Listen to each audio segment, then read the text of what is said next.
Hello and welcome to the Telegraph Studios. I'm Rachel Downey and today we're going to discuss how freedom of choice is giving us access to our pension pots. I'm going to be joined by Jamie Jenkins, Head of Pension Strategy.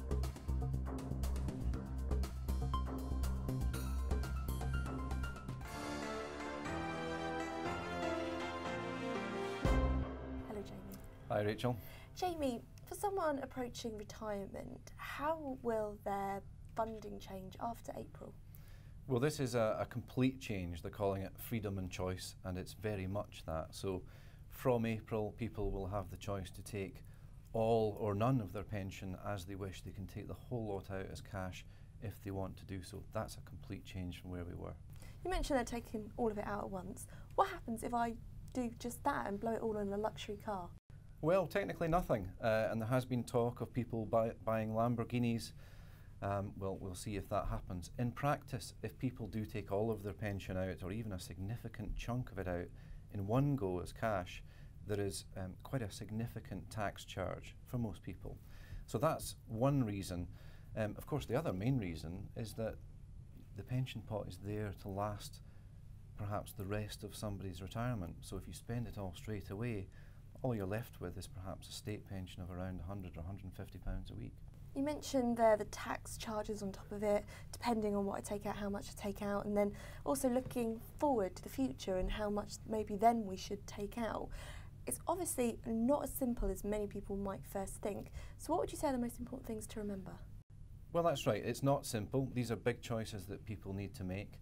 The key thing is look at the information that you're given, listen to what's said to you by your provider, or the trustees of your pension scheme if you're in a workplace pension perhaps. Look at the risk, don't make a rash decision. Secondly, there's a new government service called PensionWise, which is free and impartial guidance, either by telephone or face-to-face. And thirdly, actually for many people, they will benefit from taking advice, paid advice from a financial advisor, which they may find absolutely invaluable. Many different elements to this, and also we've all got different jobs.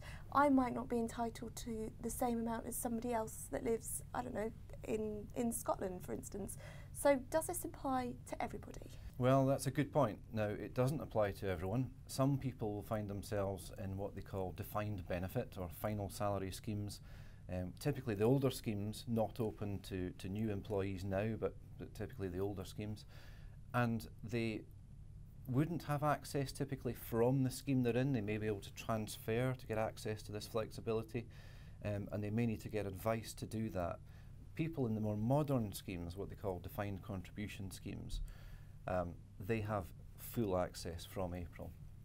These DC pensions, what choices do we all have? There is a range of choice for people, from what we just talked about, somebody taking the whole lot as cash, right through to using most or all of the money to secure what we call an income for retirement, an annuity. So it's an insurance product that makes sure that they have income forever. Some people will like that certainty. In practice, some won't commit to that. Some will see that it's a rash decision perhaps to take it all out as cash. We think many will actually just access, as and when they need it, cash from the pension, and that's something that we typically call drawdown. So again, many different facets to this. If and when we're looking for an advisor, how can they be trustworthy? 'Cause over the years we've heard lots of different stories. Well, this is a crucial point, and I think the biggest risk that people face, which we've seen in the past, is somebody loses all of their money, all of their pensions pot, to somebody who's simply trying to rip them off, somebody who is running a scam, somebody who's running a fraud. And that's a real danger now, because people will potentially take their money out. They may be talking to somebody that they think is reputable. In fact, it's a fraudster trying to take all of their money, pretending that they're setting it into a nice investment for them. That's a real risk.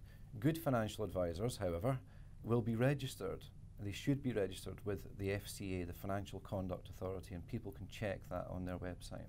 So I've picked my financial advisor, all registered. What makes Standard Life stand out? Well, at Standard Life, for our part, we've been offering these sorts of flexible pensions, if you like, to customers for quite a number of years now. Now, typically they have been people with more money, with advisors, so we've got a lot of experience that we can bring to people. The key now is that we offer these flexibilities much more widely to many more people. And we expect that many more advisors will get involved in advising clients of this nature. Now, the media love sensational headlines. They love sometimes to shock us in the news. But actually, with these sensational headlines, they've not been far from the truth. I think that's right. I think the sensational headlines, as you put it, are actually quite useful because they have raised awareness. They've raised awareness of the risks and they've raised awareness of the changes that are coming through.